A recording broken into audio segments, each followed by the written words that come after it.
Good morning, Patreon. How was your night? Was it wonderful? I'm so happy for you. I'm glad. This camera quality looks not great. You're welcome. All right.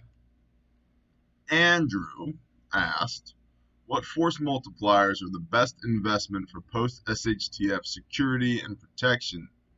I'm thinking that once someone has their line 1 through 3 gear and the 1 to 3 years of food stored, the tools and skills for food production, and are looking towards investing in other stuff.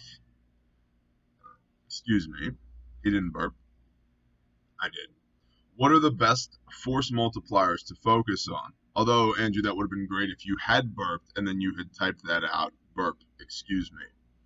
Also, what classes or training opportunities are the best bang for your buck? This is not simply a tactical security team question, although I'd like to hear your thoughts on that too. It is a more practical, what skills, training, knowledge would you find most useful or valuable? And so there's a lot of question marks and some different trends and avenues here, Andrew. I've broken it down into 2 categories: force multipliers and training. And I will go through these pretty quickly. This is super high elevation because if we're going to cover this much ground in a reasonable amount of time, we can't dive too deeply into any of these things, but it will give you the concepts that you can then go research on your own. So, force multipliers. The first thing that came to mind when you said force multipliers are NVGs, man, NOTs, night vision goggles. The devices, my eyes, the goggles do nothing. So, there we go. Stay put, computer. Night vision. Why? The Patriot Plumber and I recently did a video on this, and if somebody would like, you can post the link to that in the description, or not the description, in the comments, or just scroll back through a month-ish. You should find it. Night vision should be self-explanatory, and it's explanatory in that video, but the long and short of it is, if I can see at night and you can't, who do you think wins that fight? So, yeah. And there's not just operating on a battle space, although there's certainly that with night vision capability, but just think about the intel that you can gather, movement of troops and materiel, establishing patterns as people come and go throughout the battle space, your area of operations. I mean, it just takes your intel gathering from passive to active during the night. It takes your ability to respond at night to violence from reactive to proactive because you can see. So it's a literal game changer. So as far as force multipliers go, night vision is right there, literally at the top of my list. Next after that is commo. Why is commo important? We've hit this 100 times. I guess we'll hit it 100 more times. If I know something you need to know, but I can't relay it to you, that's a problem, right? And so the more intricate an operation, allow me that, becomes, the higher a likelihood that we are going to need to communicate. And sometimes things come up, there's critical information that needs to be relayed that quick. So having commo allows you to generate and relay intelligence to and from your people. Okay, it also can allow you to gather passively. You can monitor channels. There's a lot that you can do with commo, but basically we're talking about here the ability to see, night vision, and the ability to hear and talk, commo. That's a big deal. All that's a big deal. Medical. Again, I'm going to get into medical, and this can be your basic trauma medical on up to far more advanced things. And when we start getting advanced, I am not your guy. And I know enough about me to know I'm not your guy. I'm the guy that will get you to the guy or girl that knows how to do the things that I do not know how to do. which I get a lot of from people. They're like, yeah, Bear, but what are you going to do when there's no more hospitals? I'm like, we're working on that. Are you? Because, yeah, it's not like, and I love how people try to win some points like, Bear, you're so stupid. Haven't you thought about no hospitals? Like, yeah, I have. I'm working on it. What are you doing other than leaving snarky comments on the internet? So, medical is not just, oh, it's bang, bang, bang. Oh, I'm hit. Okay, let's get a chest seal on that and blah, blah, blah, blah, blah. Which it's certainly that. But it can also be, dealing with somebody's cut that they got while they were doing the agriculture things, or, um, man, just, you know, cold, flu, sanitation, your standard stuff. Well, why is that important? Self-care for you and for me, right? Because positions of strength, I have to be good in order to get everybody else good.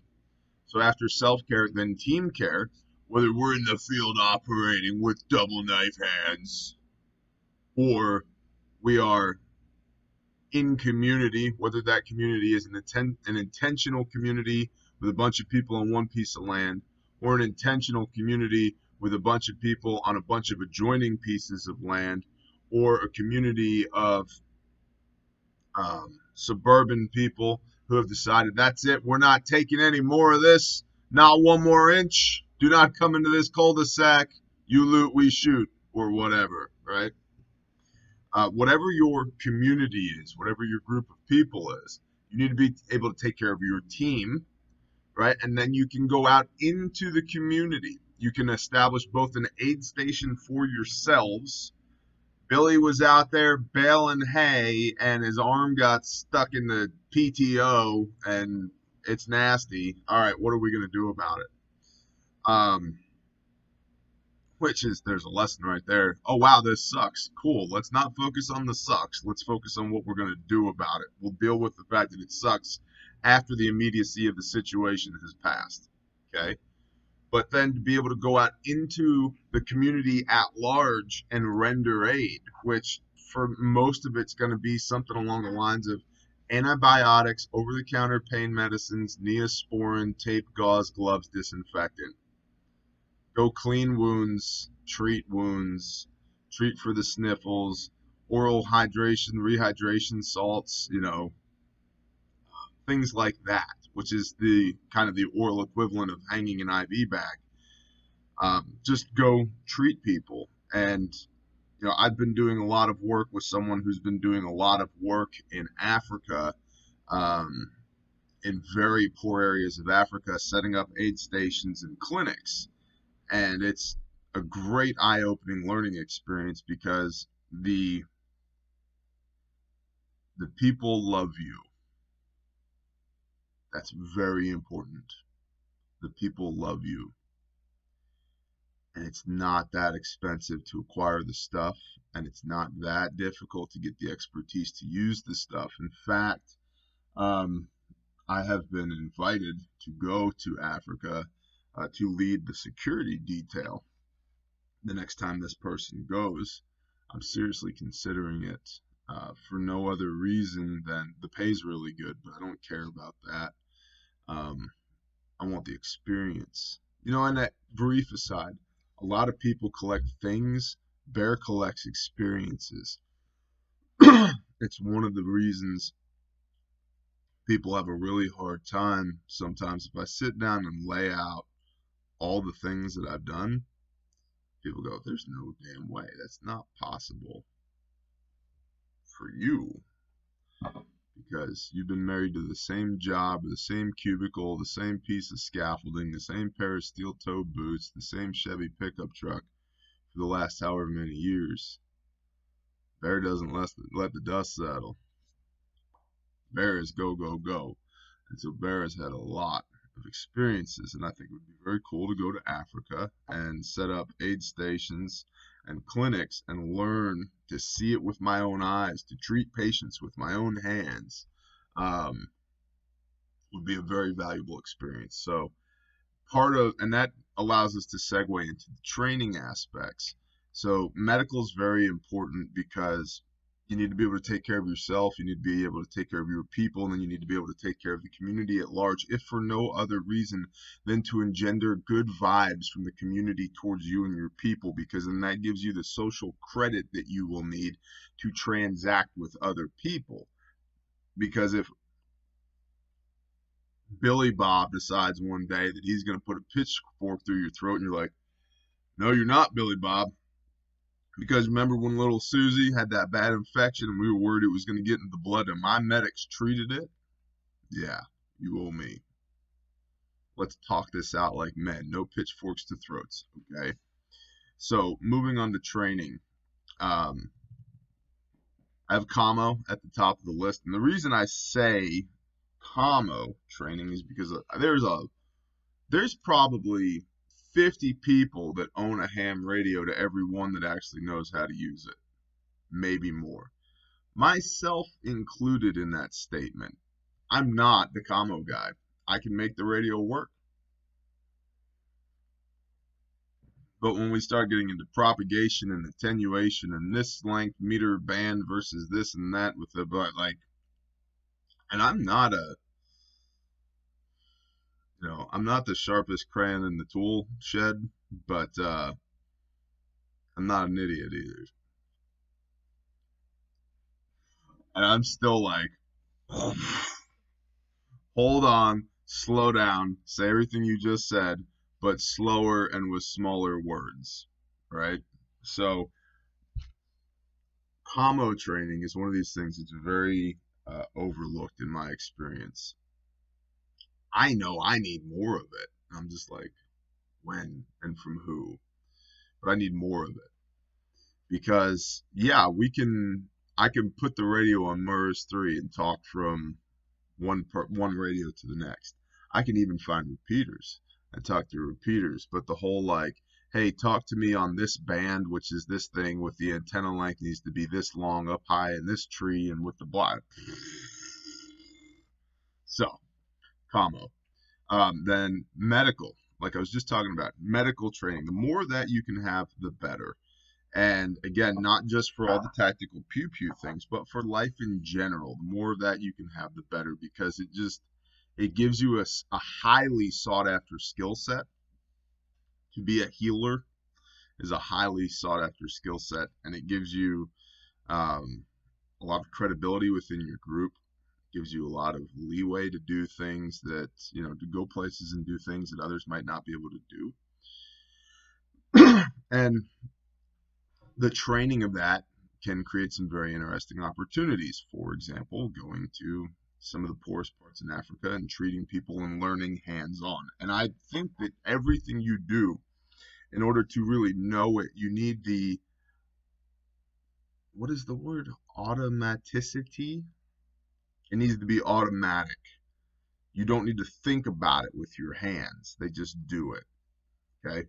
So learn by doing. Let's see what else we have here. Patrolling. Basic patrolling. How do we actually patrol? How do we take a group of guys and move through an area, whether it's woods or desert or mountain terrain or a suburban neighborhood, and move as a unit for an extended period of time and not be seen, but go and see and collect data and, Yah forbid, conduct force on force operations against bad people if it's needed. But knowing how to patrol and then doing it, and because then all of a sudden your 70-pound rucksack and your 308 main battle rifle and your 15 spare magazines and all this stuff, it's like, this is stupid. I get 97 pounds of gear on, and I'm gonna die. That's not including my plate carrier or my belt or my sidearm or my clothes, or like, yeah, you're gonna die. So, learning how to actually do the things. And this can even start with just rucking. Yeah, but why rucking? Well, because it's really good exercise. And because you'll realize really quickly, wow, my stuff weighs a lot. And when I go rucking, I go with a rucksack and a rifle. You'll realize just how much your rifles weigh and the different weights between different rifles. It's like, well, if I'm going to do this thing, I'm going to take this rifle. If I'm going to do that thing, I'm going to take that rifle because it's 2 pounds lighter and it'll do all the things I want it to do on this mission, so forth, so on. So, patrolling. Uh, Firearm basics, pistol, rifle, long gun. My basic, is that 10 meters, you should be able to take your sidearm and put all the rounds into a paper plate at a relatively high rate of speed. It doesn't need to be Jerry Miculek, bang, bang, bang, bang, bang, bang, bang, bang, bang. It can be bang, bang, bang, bang, like that, okay? But not necessarily slow fire. 50 meters with carbine, same thing. And then, man, 300 meters with a long gun, same thing. Same paper plate, decent rate of fire. And a long gun matters because your rate of fire behind a long gun, we're not looking for, in precision shooting, we're not looking for rate of fire. We're looking for precision shooting. So really what we're looking for is the ability to manipulate the weapons platform with proficiency in such a way that allows you to make accurate shots with some modicum of speed. So 10, 50, 300. And actual training in those things, not just me and my buddies go out to the dirt patch occasionally and shoot beer bottles and whatever. Like actual training. Clearing malfunctions, shooting from behind cover. I mean, I recently did this, and I was like, wow, my knees are really stiff. Yeah. Oh, and hey, and there's a rock, and so forth and so on. And we build up our skills in our head until we go use them, and it's like, oh, right. I maybe once was that good, but these things are perishable. So go train. Agriculture, growing food and raising animals, operating equipment, and processing animals and grains and vegetables, I should add as well. Processing food. Uh, it's no secret, and this is going long, so I'm going to move it along. It's no secret that the militant farmer concept is near and dear to me. You need to be able to grow your own food, and you need to be able to protect it.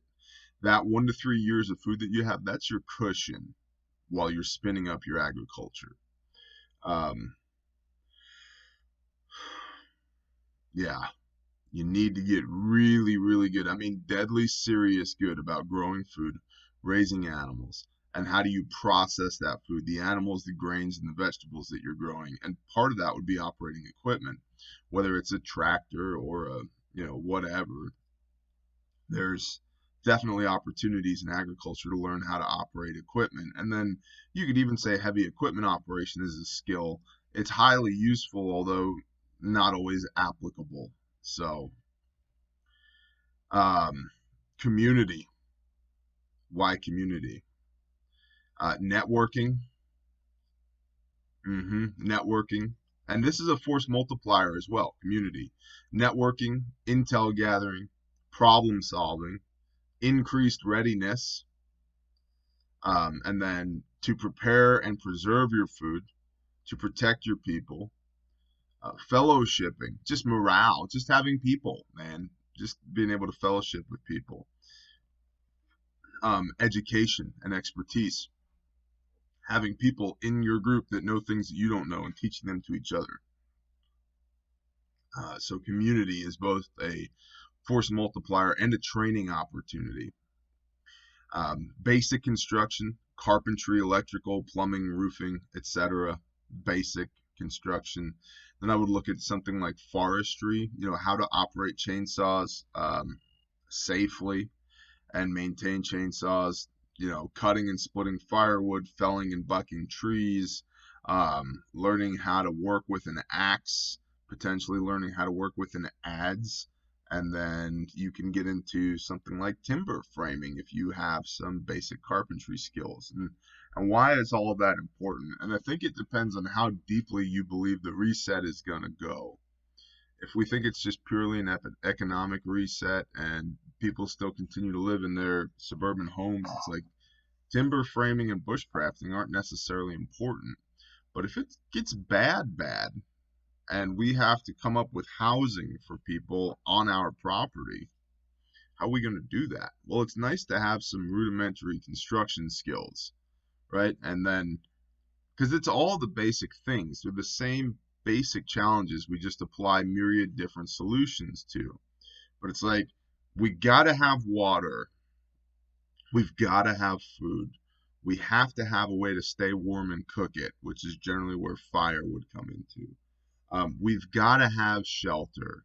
We've got to have the ability to see, hear, and communicate. We've got to have the ability to gather intelligence and network and distribute that intelligence. We've got to have people with each, to have each other to depend on, to fellowship with, a shoulder to cry on, an ear to whisper in when you're carrying some burden that you just need to confess or whatever, right? We've got to have people, and from there, right, we need the ability to feed and protect those people. And so that's the militant farmer concept. It's those two core pillars of feed people, protect people, and how do we do those things? And so that's where I'm at, man. That's what I see, Andrew, as far as force multipliers and training. So just a quick rundown again, if anybody's taking notes: force multipliers, NVGs or nods, commo, medical, and community. And then training opportunities would be commo, medical, patrolling, basic firearms training, agriculture, community, basic construction, and forestry. And there's myriad others as well. And I'll add this caveat, this will be the bow that we tie in the conversation. Nobody has any idea what SHTF will look like. None. And so it's entirely possible, and especially as things continue to become increasingly digital, it's entirely possible that SHTF is saved. We are all saved by the nerds. And I love you, my nerdy brothers and sisters. I mean, your command of the ones and the zeros is tremendous, believe me. I don't know what chaos is going to look like, and I don't know who the unlikely hero is that ushers us through this thing. I don't know, but it's entirely possible that some gamer boy or whatever, I don't know, somebody, that SHTF is not a return necessarily to hand-hewn beams and swinging axes, but it takes somebody with some real digital skills, real computer skills, some genius of the mind who understands how to manipulate all this technology in such a way that millions or billions of lives are saved. So in that regard, what skills are needed there? And I have no idea is the answer, because that's not my wheelhouse. But I think we do ourselves a disservice if we just don't even go through the mental exercises of thinking about all the possible scenarios and all the possible outcomes. And so, while I do believe that many of us would like life to return to a simpler time, we forget that it's entirely possible and probably more likely that as technology marches forward, that SHTF is digital and that our heroes are digital as well. Not necessarily the guy with the rifle or the chainsaw or the axe, right? So, Andrew, I hope that helps, brother. Thank you, Patreon. Thank you, Andrew, for being here. Y'all have a wonderful day. Shalom.